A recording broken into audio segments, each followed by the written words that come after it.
Voilà, bonsoir à chacun d'entre vous.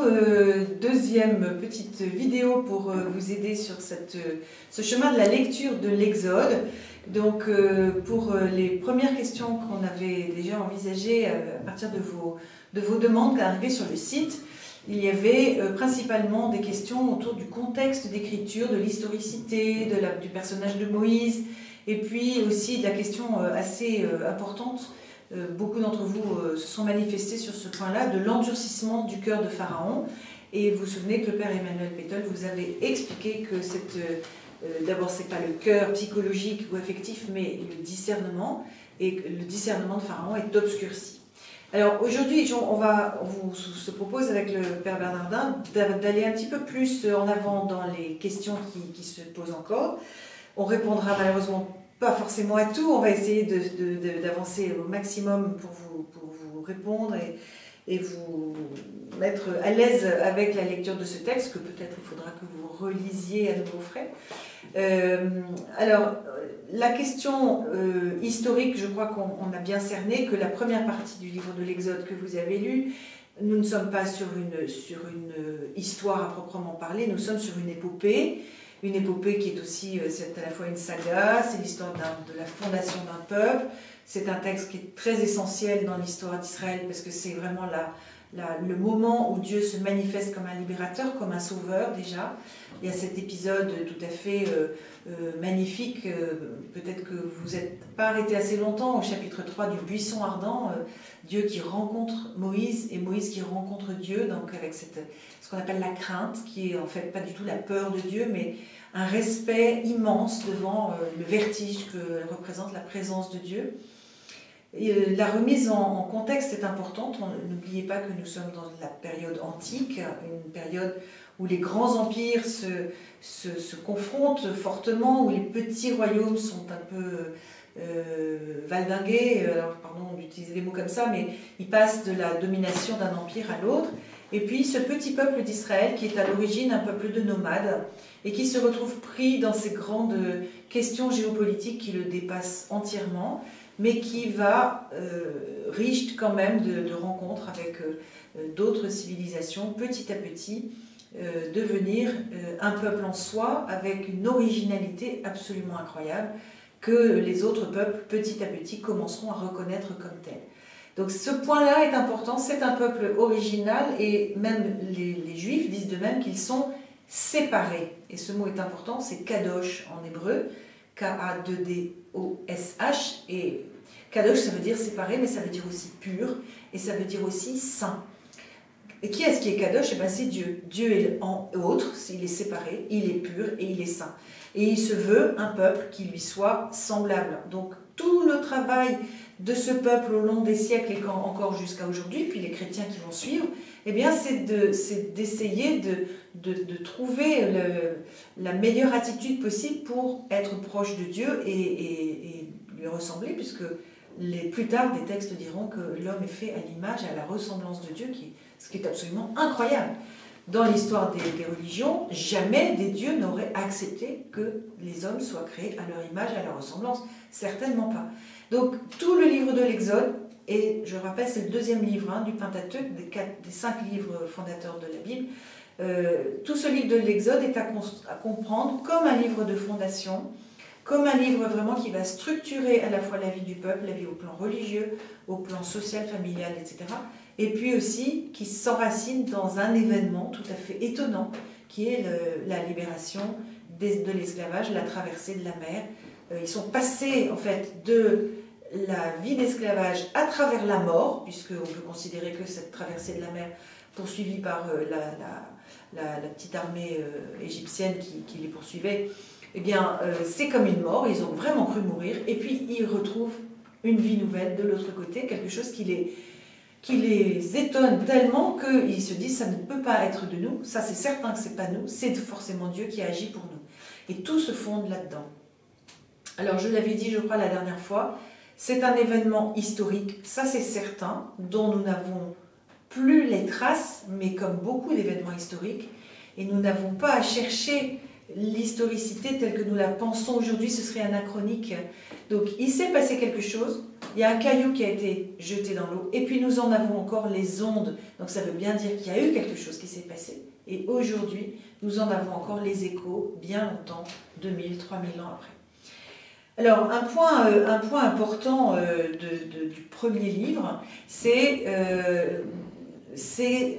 vous avez vu donc la rencontre de Dieu avec Moïse au buisson ardent, puis ensuite le dernier repas qui est encore utilisé dans la tradition juive bientôt, là, à la fête de Pessah, la Pâque, et puis la libération d'Égypte, la sortie, la traversée de la mer et le don de la loi. Et le don de la loi est encore fêté dans la tradition juive 50 jours après la fête de la Pâque. 50 jours comme une Pentecôte. Et le christianisme ensuite, les premiers chrétiens, enfin la petite communauté de Jésus recevant le Saint-Esprit 50 jours après la Pâque de Jésus, et bien la fête de la Pentecôte vient se poser comme un filigrane par-dessus la fête juive, et les deux sont très liés. D'une part, Dieu donne la loi, puis plus tard, Dieu donnera le Saint-Esprit pour pouvoir comprendre la loi. Alors, ce don de la loi est important. Le décalogue, je préfère dire décalogue que 10 commandements, parce que ce ne sont pas des commandements à proprement parler, parce que ce n'est pas des commandements autoritaires. Dieu n'est pas autoritaire. Dieu donne 10 manières de vivre qui permettent le bonheur. Le début d'ailleurs est assez explicite. « Je suis le Dieu qui vous a libéré d'Égypte et pour cela je vous donne une loi pour vous constituer en peuple avec moi. » Et puis ensuite, tout le décalogue se déroule, hein, donc je le dis rapidement, mais il y a donc les 3 premiers articles de la loi concernent la relation avec Dieu, puis un article intermédiaire qui est la relation avec les parents, le respect dû aux parents, et puis ensuite 6 articles qui concernent la vie en commun, et chacun des articles est en succession de gravité décroissante. Donc ça veut dire que la faute la plus grave, ou le commandement, si on veut utiliser ce terme le plus important, c'est de respecter un Dieu unique. Dieu est l'unique. Et puis le dernier, c'est la convoitise. Vous voyez les petits coins là au fond de notre cœur, mais par exemple, tuer est très grave. L'adultère est juste après le meurtre, par exemple, le mensonge, le vol. Toutes ces choses-là, en fait, alors ce sont des têtes de chapitre, si vous voulez. Et le peuple d'Israël va mettre énormément de temps, hein, jusqu'à encore récemment, à analyser chacune de ces têtes de chapitre, pour en développer toute la substance. Vous voyez, à l'époque de Jésus, les sages juifs qui respectaient la loi portaient sur eux un manteau avec 613 petites franges. 613, ça voulait dire autant d'articles de la loi qui prolongeaient la loi. Ça, ce sont des choses très importantes. Donc la loi est fondamentale. La notion de loi, elle est donnée par Dieu et on en fait le meilleur. Et on essaye surtout de la respecter. Alors, à l'époque de Jésus, parce qu'on est après l'exil, parce que ce sont les prêtres qui ont pris un petit peu le pouvoir sur le peuple, on est sous domination romaine, eh bien, la loi d'Israël était devenue très prégnante et de plus en plus étriquée à cause des pharisiens. Mais pour autant, la loi d'Israël, elle a beaucoup d'importance. Et Paul ne remet pas en cause la loi, Paul met simplement en cause l'application trop raide de la loi. Parce que Jésus dit bien que la loi, il n'en changera pas un mot. Alors, je voudrais répondre maintenant aux questions plus précisément que vous nous avez posées. Notamment, là où ça achoppe, c'est sur le chapitre 4, verset 24 et suivant. Il y a la question de l'époux de sang. Donc je reprends, il y a l'époux de sang, et puis Dieu rencontra Moïse et chercha à le faire mourir. Donc je reprends juste le petit paragraphe au verset 24. Et ce fut en route à la halte de la nuit que Dieu vint à sa rencontre et chercha à le faire mourir. Sipora prit un silex, coupa le prépuce de son fils et elle en toucha ses pieds. Et elle dit, tu es pour moi un époux de sang. Et il se retira de lui. Elle avait alors dit, époux de sang, ce qui s'applique aux circoncisions. Alors, on a typiquement là un passage dit obscur. C'est vrai qu'il n'est pas très compréhensible si on ne se remet pas dans le contexte vraiment très particulier des populations nomades qui avaient des rites de naissance. La circoncision qui est pratiquée chez les Juifs depuis Abraham, c'est un rite très ancien, et c'était un rite de séparation qui voulait marquer la séparation avec le reste des populations avoisinantes. C'était une originalité, si vous voulez. Donc, époux de sang, donc tout ce qui passe par le sang, ça passe par la filiation. Le sang, c'est la vie. Donc, époux de sang, ça veut dire que c'est son époux pour toujours. C'est l'époux que Dieu lui a donné. Sipora, c'est la femme de Moïse. Donc, elle prit un silex. Elle coupe le prépuce. On a à la fois une question autour de la naissance du premier-né et une question autour des épousailles. Donc, vraiment, la question du sang, c'est comme quand on mélange les sangs chez les enfants. Vous voyez, ce sont des choses qui sont extrêmement importantes, mais qui sont sans doute d'une origine très ancienne, très probablement bien avant dans les populations les plus antiques de cette région du Moyen-Orient. Alors pourquoi est-ce que Dieu cherche à faire mourir Moïse? C'est un petit passage qu'on retrouve presque à l'identique dans le livre de la Genèse avec l'histoire de Jacob. Jacob, qui est un petit-fils d'Abraham et fils d'Isaac, à un moment combat avec l'ange. Je pense que vous connaissez ce petit passage, il a été beaucoup illustré. Eh bien, à un moment, Jacob dit, mais pourquoi Dieu veut-il me faire mourir? Comme s'il y avait une espèce de lutte à mort. Alors, faire mourir, et il faut bien comprendre ce terme-là dans la Bible, c'est pas une mort physique. La mort, elle est la mort. Voilà. De toute façon, nous sommes des êtres mortels, nous mourrons un jour. La mort, c'est la séparation d'avec Dieu. Et Moïse chercha à faire mourir Moïse, c'est une façon de le mettre à l'épreuve, tout simplement. Donc n'allons pas chercher midi à 14h dans ce petit passage qui est certainement assez archaïque, qui a été placé ici, peut-être parce qu'on ne savait pas très bien où le mettre, et puis qui a été relu, et on sent bien que la finale qui dit cela s'applique aux circoncisions, ça c'est une expression qui est typiquement du monde sacerdotal, mais qui est sûrement tardive. Vous vous souvenez de l'histoire de la tapisserie, puisqu'on rajoute au fur et à mesure des siècles différentes petites touches pour montrer qu'on a compris ce texte et qu'on a avancé dessus. Donc voilà, Dieu cherche à faire mourir, c'est pas que Dieu veut tuer Moïse, pas du tout comme un concurrent, c'est qu'il veut le mettre à l'épreuve pour voir, vous voyez, l'histoire d'Isaac, ça nous avait peut-être troublé aussi, mais c'est une façon aussi dont on comprend la relation avec le divin dans l'Antiquité la plus ancienne. Nous, évidemment, on a beaucoup progressé depuis 3500 ans. Alors, autre question, c'est qui est l'exterminateur?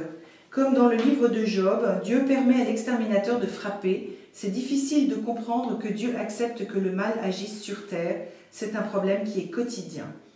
Alors ça, c'est une caractéristique de la tradition juive et de l'émergence de cette foi tout à fait nouvelle et aussi de la révélation que Dieu fait de lui-même.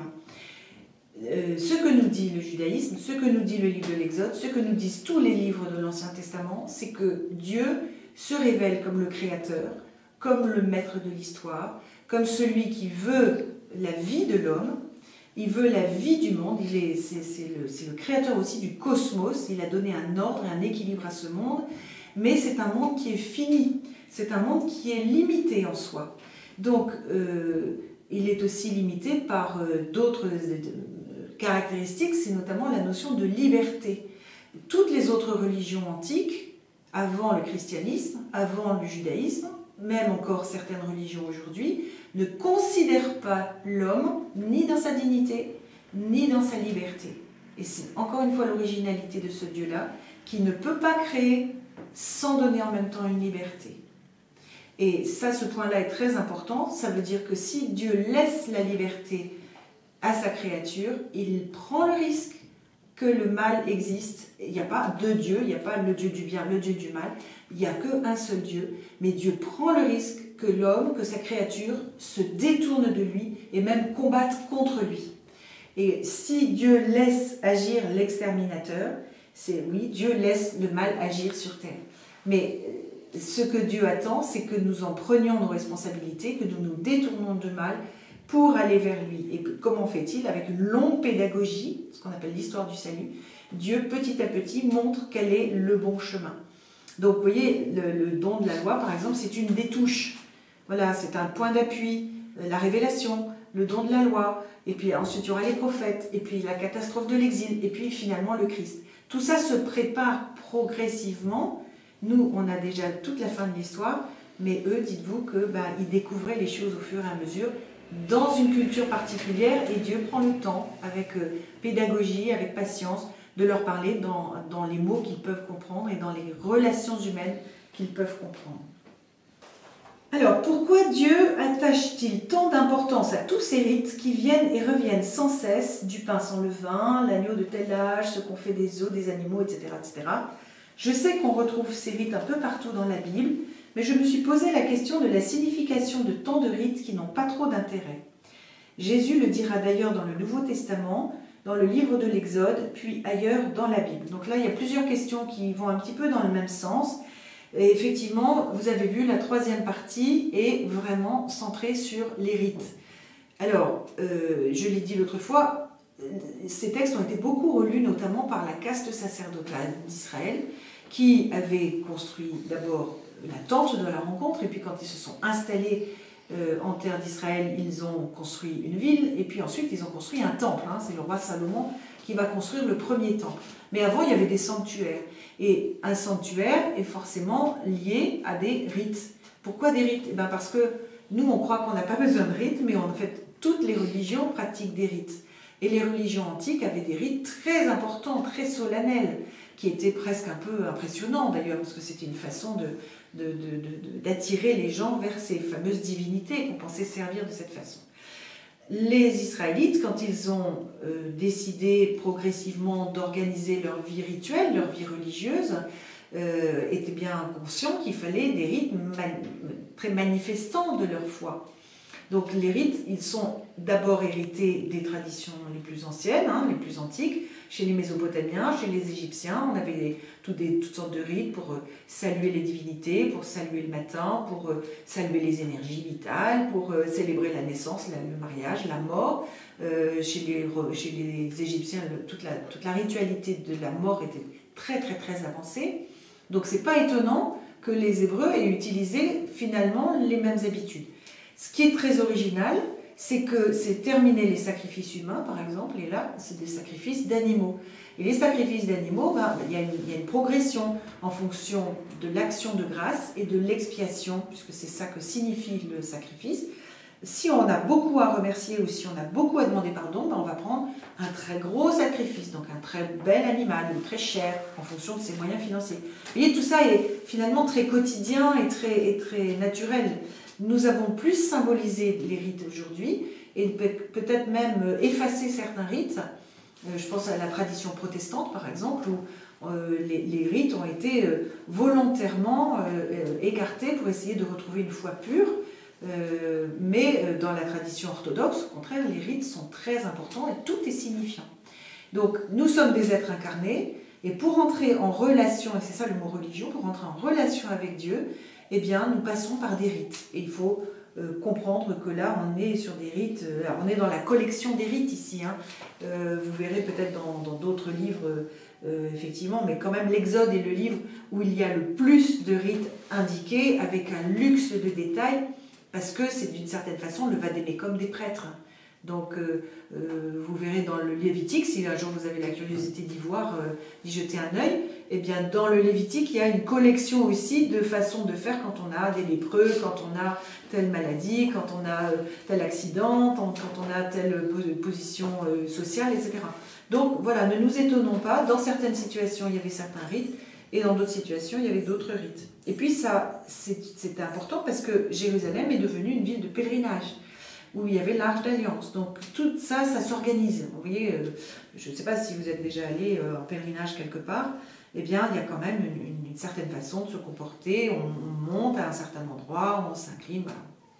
Regardez, tout simplement dans notre tradition, la messe par exemple, la messe catholique, elle reprend en 4 temps beaucoup des rites de l'Ancienne Alliance. Les rites du Temple par exemple, le sacrifice du Christ, c'est un héritage des sacrifices du Temple. La liturgie du Temple, avec les offrandes, eh ben, on est très très exactement dans un reflet de ce qui se passait au Temple. Quand nous voyons la liturgie de la parole, c'est un reflet de la liturgie de la synagogue. Et donc ces choses se sont progressivement christianisées, et puis elles se sont aussi adoucies ou réorganisées avant ou après l'exil à Babylone. Alors, autre question à ce sujet, pourquoi tant de rites dans ce dialogue entre Moïse et Dieu? J'imaginerais plus que Dieu lui parlerait d'amour que de détails pratico-pratiques à n'en plus finir. Donc voilà, je reviens, c'est un petit peu la même question. Dieu ne peut pas parler encore d'amour à Moïse parce que c'est pas le moment. Dieu, pour le moment, il se forme un peuple et ce peuple reçoit une loi. Et à partir de là, dans le dialogue de Dieu et de Moïse, Moïse est un intermédiaire. Il faut déjà que le peuple reçoive la loi et qu'il la reçoive de façon juste, ajustée. Voyez, et donc, petit à petit, la relation plus intime avec Dieu, vous voyez par exemple les psaumes, c'est pas le moment avec Moïse, ça viendra 500 ans après ou 300 ans après quand David, lui, vivra une autre liturgie avec Dieu.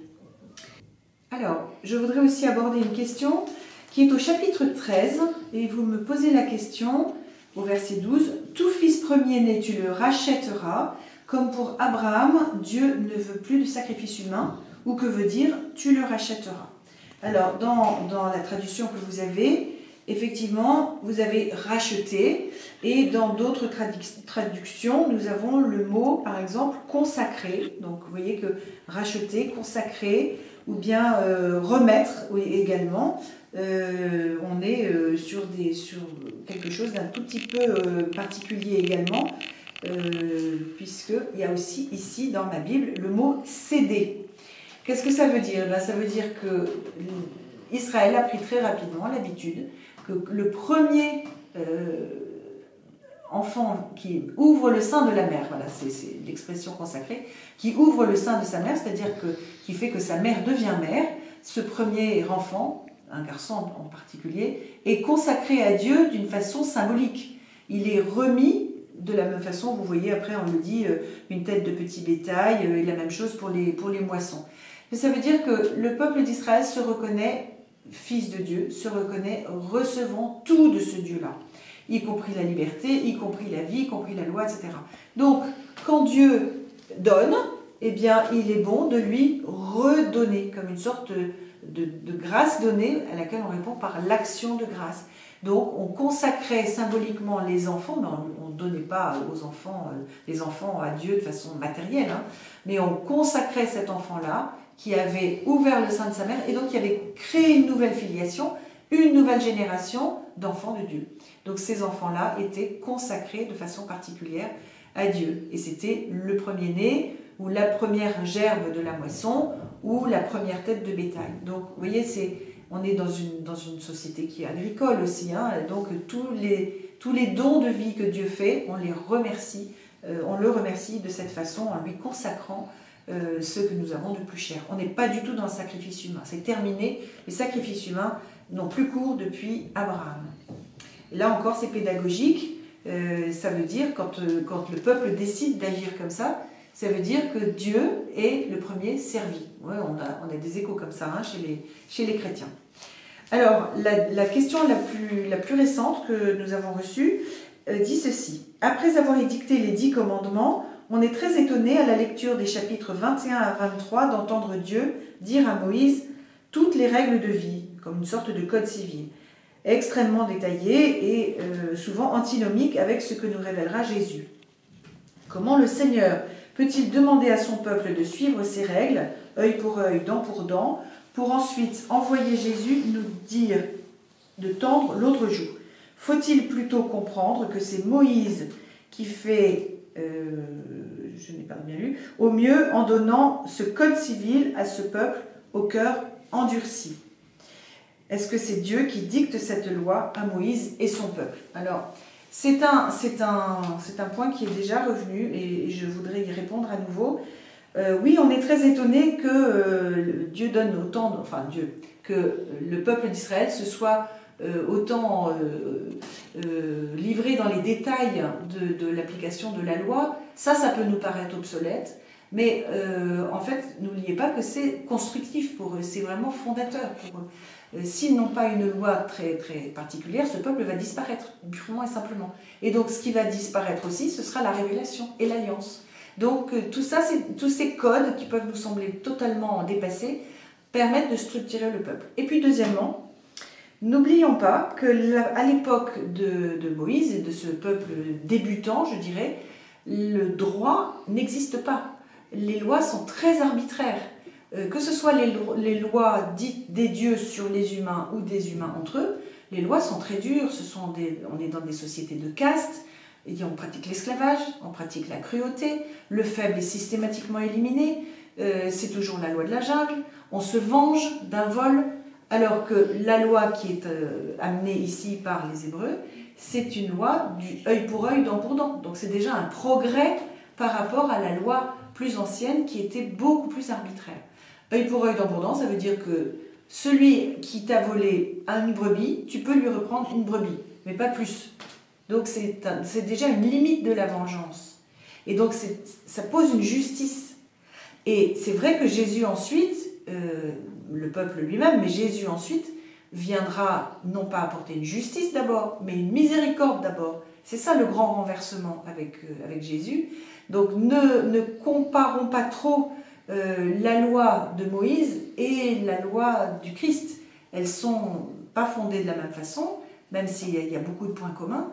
Mais la loi du Christ, c'est d'abord la loi de la miséricorde. Et c'est parce que le Christ fait miséricorde, je vous renvoie par exemple à l'épisode de la femme adultère, parce que Jésus fait miséricorde à cette femme, la justice, en fait, se pose. C'est-à-dire qu'elle va et elle ne pêche plus. Donc elle va être pardonnée d'abord. Alors que dans la tradition juive, c'était pose d'abord ta justice et Dieu te donnera la miséricorde ensuite. Là, vous voyez, là, il y a une transformation avec Jésus, un accomplissement avec Jésus. Effectivement, Jésus va reprendre toute la loi, et je vous renvoie aux 3 chapitres de Saint Matthieu, 5, 6 et 7, où Jésus dit « On vous a dit dans la loi, ceci, ceci, cela. Eh bien, moi je vous dis, et il va ouvrir la loi à toute une autre compréhension qui est celle des chrétiens, en fait, hein, et à partir de la pensée chrétienne, eh bien, nous arriverons à effectivement tendre la joue, alors que mais vous voyez, c'est un progrès de tendre la joue par rapport à la loi de Moïse. Donc cette question de l'évolution de la loi, elle est importante parce que effectivement Jésus vient donner un nouveau sens à la loi. Mais pour autant, il n'abandonne pas la loi. C'est ça qui est très important de comprendre. Et puis il y a un deuxième point que je voudrais rapidement dire, c'est que c'est par la loi d'Israël que se pose dans l'histoire de l'humanité la notion de dignité de la personne en tant que telle. Dans l'Antiquité, on ne considère pas la personne, on considère des peuples, on considère des gens. La valeur de la vie humaine n'existe pas. C'est encore le cas dans certaines sociétés encore actuellement. Eh bien, c'est le judaïsme qui va amener cette idée que toute personne humaine a une dignité, une valeur sacrée. Voilà, j'espère que j'ai pu répondre à peu près à vos questions. Et puis, si vous voulez encore continuer le dialogue, n'hésitez pas, envoyez, et puis j'y répondrai par mail peut-être, ou peut-être qu'on fera une petite réunion pour avancer davantage dans ce beau livre de l'Exode. Voilà, à bientôt. À la suite de Claire, que je remercie, je voudrais aborder avec vous ce soir la dernière section du livre de l'Exode, qui part du chapitre 32, verset 1 au chapitre 40, verset 38. 2 thèmes importants résument cette section. Du chapitre 32, verset 1 au chapitre 34, verset 35, c'est la rupture de l'alliance par l'épisode du veau d'or et le renouvellement de l'alliance par le don de 2 tables du témoignage sur la montagne du Sinaï. Du chapitre 35, verset 1 au chapitre 40, verset 38, c'est le récit de la construction du sanctuaire avec tout ce qui s'y trouve, tel que Dieu l'a commandé à Moïse jusqu'à la consécration du sanctuaire. Je voudrais vous proposer aujourd'hui une oraison sur le chapitre 35 qui résume bien la construction du sanctuaire que Dieu s'est voulu pour habiter au milieu de son peuple. Je vous propose particulièrement les versets 4 à 9, 29 à 35. Écoutons une fois le texte. Moïse s'adressa à toute la communauté des fils d'Israël. Il dit, « Voici ce que le Seigneur a ordonné. Prélevez parmi vous une contribution pour le Seigneur. Tous les hommes que leur cœur y incitera apporteront cette contribution, de l'or, de l'argent et du bronze, de la pourpre violette et de la pourpre rouge, du cramoisi éclatant, du lin fin et du poil de chèvre, des peaux de bélier teintes en rouge, du cuir fin et du bois d'acacia, de l'huile pour le sanctuaire, du baume pour l'huile de l'onction et pour l'encens aromatique, des pierres de cornaline et des pierres pour orner l'éphod et le pectoral. Hommes et femmes, tous ceux que leur cœur y incitait apportaient leur part à tout l'ouvrage que le Seigneur avait commandé par l'intermédiaire de Moïse. Ainsi, les fils d'Israël apportaient une offrande volontaire au Seigneur. Moïse dit aux fils d'Israël, voyez, le Seigneur a appelé par son nom Bessalel, fils d'Uri, fils de Our, de la tribu de Juda. Il a rempli de l'Esprit de Dieu, sagesse, intelligence, savoir en toutes sortes d'ouvrages, pour concevoir des œuvres d'art et les réaliser avec l'or, l'argent, le bronze, pour tailler les pierres asserties, sculpter sur bois et pour exécuter toute œuvre d'art. Il a mis en son cœur le don de transmettre le savoir comme en celui d'Oliab, fils d'Aïsamak de la tribu de Dan. Il a rempli leur cœur de sagesse pour exécuter tout le travail du ciseleur, du brodeur, du brocheur de pourpre violette et pourpre rouge, cramoisi éclatant et lin, ainsi que le travail du tisserand. Ce sont des artisans de toutes sortes, de véritables artistes. Je voudrais vous proposer 3 pistes d'oraison. La première piste, versets 4 à 9, la beauté du sanctuaire. En lisant ce passage, nous pensons directement à nos belles églises, au génie des architectes qui les ont pensées et réalisées. Nous nous émerveillons devant leur esprit de créativité, d'agencement des matériaux.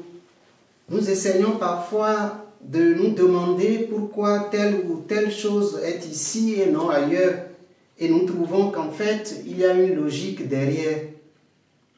Devant la beauté de nos églises, nous n'hésitons pas à féliciter ceux qui les ont conçues. Ils sont même immortalisés parce que leur nom est gravé quelque part sur l'œuvre réalisée. Essayons de nous imaginer tout cela. Et si nous allions au-delà de ce premier émerveillement que nous donnent ces chefs-d'œuvre de nos vaillants architectes, qui est le vrai bâtisseur, le père des architectes? Qui est derrière cette beauté de nos lieux de rencontre avec le Seigneur? Contemplons Dieu à travers son œuvre. Cet architecte qui a du goût, qui sait agencer les matériaux précieux, l'or, l'argent, le bronze, la pourpre rouge et la pourpre violette, du cramoisi, du lin, les pierres de grande valeur. Chaque chose a sa place dans le sanctuaire, l'autel de l'encens et de l'holocauste, l'arche du Seigneur, le propitiatoire, le rideau, le chandelier, les vêtements liturgiques. Tout est bien agencé pour faire ressortir la beauté de sa maison. Cette maison, chers amis, c'est Dieu lui-même. Dieu est beau. C'est sa beauté que nous contemplons dans son temple. Le sanctuaire, c'est Dieu lui-même. Ce beau sanctuaire que Dieu s'est construit peut aussi être sa création. Le livre de la Genèse nous dit que tout ce que Dieu fait est bon. Et Dieu vit tout ce qu'il avait fait. Cela était bon. Regardons la beauté du monde et tout ce qu'il contient. Tout cela, c'est Dieu qui l'a fait.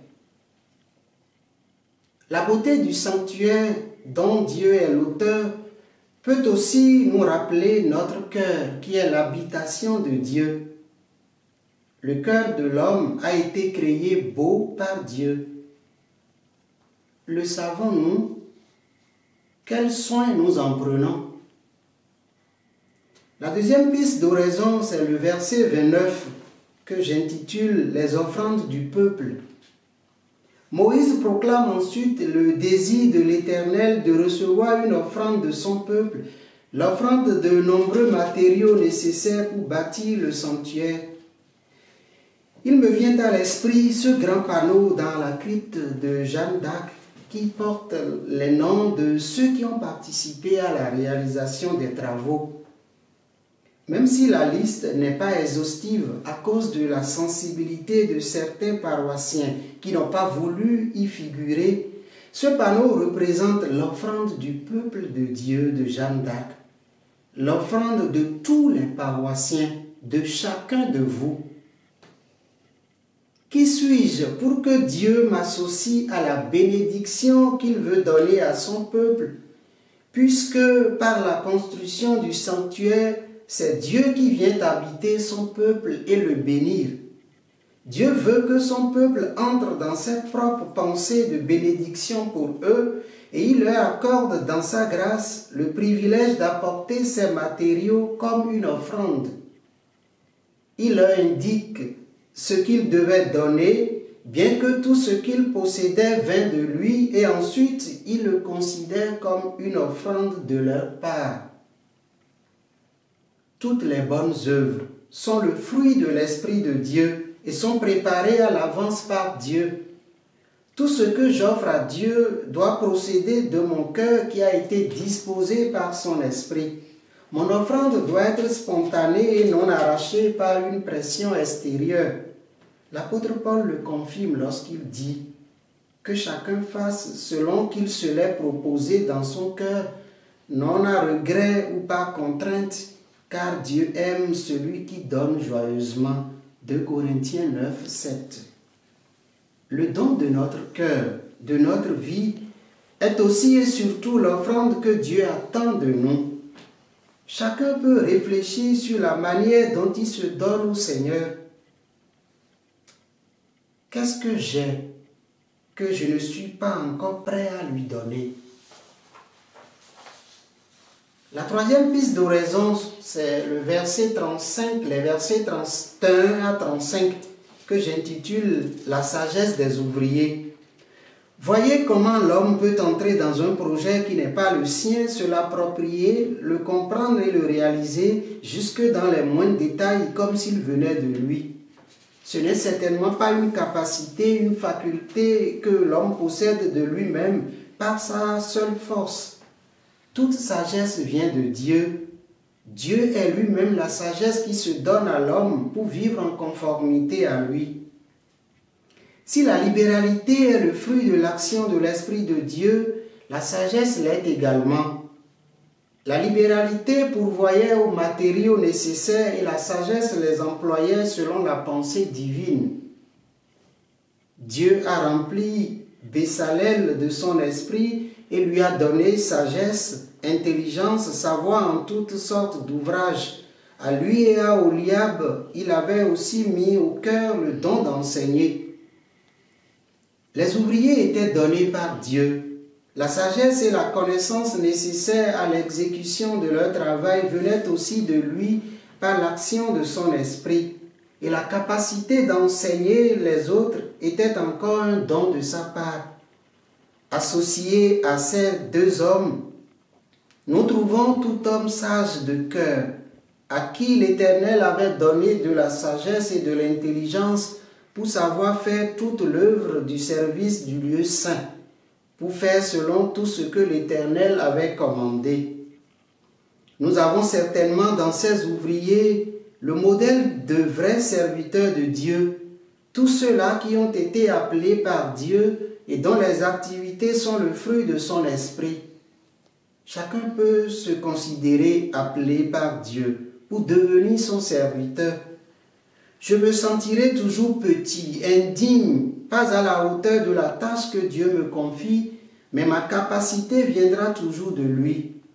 L'habileté humaine, la sagesse ou les inventions de l'homme n'auraient fait que gâter la perfection du modèle divin si tout cela ne venait pas de lui.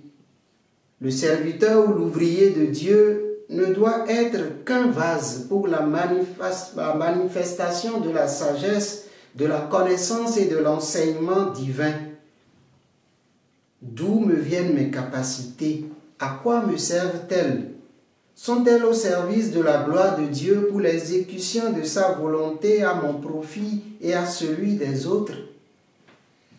Maintenant, prenons un petit temps pour rendre grâce à Dieu, qui vient faire sa demeure toute belle en nous, lui qui nous associe par nos offrandes à la bénédiction qu'il vient donner à son peuple en se faisant construire sa maison. Disons-lui merci pour sa sagesse qu'il nous donne et qui nous fait participer à la réalisation de son œuvre. Nous pouvons dire à notre Père.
Dieu, viens à mon aide. Seigneur, à notre secours. Gloire au Père et au Fils et au Saint-Esprit, Ô Dieu qui est, qui était et qui vient, pour les siècles des siècles. Amen. Alléluia. Au seuil de cette nuit, demandons à Dieu sa miséricorde. Repassons notre journée et demandons-lui de venir pardonner nos péchés. Je confesse à Dieu Tout-Puissant. Je reconnais devant mes frères que j'ai péché, en pensée, en parole, par action et par omission. Oui, j'ai vraiment péché. C'est pourquoi je supplie la Vierge Marie, les anges et tous les saints, et vous aussi mes frères, de prier pour moi le Seigneur notre Dieu. Que Dieu Tout-Puissant nous fasse miséricorde, qu'il nous pardonne nos péchés et nous conduise à la vie éternelle. Amen. Avant la fin de la lumière, nous te prions, Dieu créateur, pour que fidèle à ta bonté, tu nous protèges, tu nous gardes, que loin de nous s'enfuient les songes et les angoisses de la nuit. Préserve-nous de l'ennemi, que ton amour sans fin nous garde. Exauce-nous, Dieu notre Père, par Jésus-Christ notre Seigneur, dans l'unité du Saint-Esprit, régnant sans fin dans tous les siècles. Auprès du Seigneur est la grâce, la pleine délivrance. En toi, Seigneur, j'ai mon refuge. Garde-moi d'être humilié pour toujours. Dans ta justice, libère-moi. Écoute et viens me délivrer. Sois le rocher qui m'abrite, la maison fortifiée qui me sauve. Ma forteresse et mon roc, c'est toi. Pour l'honneur de ton nom, tu me guides et me rassures. Tu m'arraches au filet qu'ils m'ont tendu. Oui, c'est toi mon abri. En tes mains, je remets mon esprit. Tu me rachètes, Seigneur, Dieu de vérité. Je hais les adorateurs de faux dieux. Et moi je suis sûr du Seigneur. Ton amour me fait danser de joie. Tu vois ma misère et tu sais ma détresse. Tu ne m'as pas livré aux mains de l'ennemi. Devant moi tu as ouvert un passage. Gloire au Père et au Fils et au Saint-Esprit, pour les siècles des siècles. Amen. Des profondeurs je crie vers toi, Seigneur, Seigneur, écoute mon appel. Que ton oreille se fasse attentive au cri de ma prière. Si tu retiens les fautes, Seigneur, Seigneur, qui subsistera? Mais près de toi se trouve le pardon pour que l'homme te craigne. J'espère le Seigneur de toute mon âme. Je l'espère et j'attends sa parole. Mon âme attend le Seigneur, plus qu'un veilleur ne guette l'aurore. Plus qu'un veilleur ne guette l'aurore, attend le Seigneur Israël. Oui, près du Seigneur est l'amour, près de lui abonde le rachat. C'est lui qui rachètera Israël de toutes ses fautes. Gloire au Père et au Fils et au Saint-Esprit, pour les siècles des siècles. Amen. De la lettre aux Éphésiens. En vue de votre délivrance, vous avez reçu en vous la marque du Saint-Esprit de Dieu. Ne le contristez pas. Soyez entre vous pleins de générosité et de tendresse. Pardonnez-vous les uns aux autres comme Dieu vous a pardonné dans le Christ. En tes mains, Seigneur, je remets mon esprit. En tes mains, Seigneur, je remets mon esprit. Tu vois ma misère, tu sais ma détresse. En tes mains, Seigneur, je remets mon esprit. Gloire au Père et au Fils et au Saint-Esprit. En tes mains, Seigneur, je remets mon esprit. Sauve-nous, Seigneur, quand nous veillons. Garde-nous, Seigneur, quand nous dormons. Et nous veillerons avec le Christ, et nous reposerons en paix. Maintenant, Maître souverain, tu peux laisser ton serviteur s'en aller en paix selon ta parole. Car mes yeux ont vu le salut que tu préparais à la face des peuples. Lumière qui se révèle aux nations et donne gloire à ton peuple Israël. Gloire au Père et au Fils et au Saint-Esprit, pour les siècles des siècles. Amen. Sauve-nous, Seigneur, quand nous veillons. Garde-nous, Seigneur, quand nous dormons. Et nous veillerons avec le Christ, et nous reposerons en paix. Prions. Seigneur Jésus-Christ, dont le joug est facile et le fardeau léger, nous venons remettre en tes mains le fardeau de ce jour. Accorde-nous de trouver près de toi le repos, toi qui règnes pour les siècles des siècles. Amen. Que Dieu, dans sa toute-puissance, éloigne de nous le mal et nous tienne en sa bénédiction. Amen. Amen.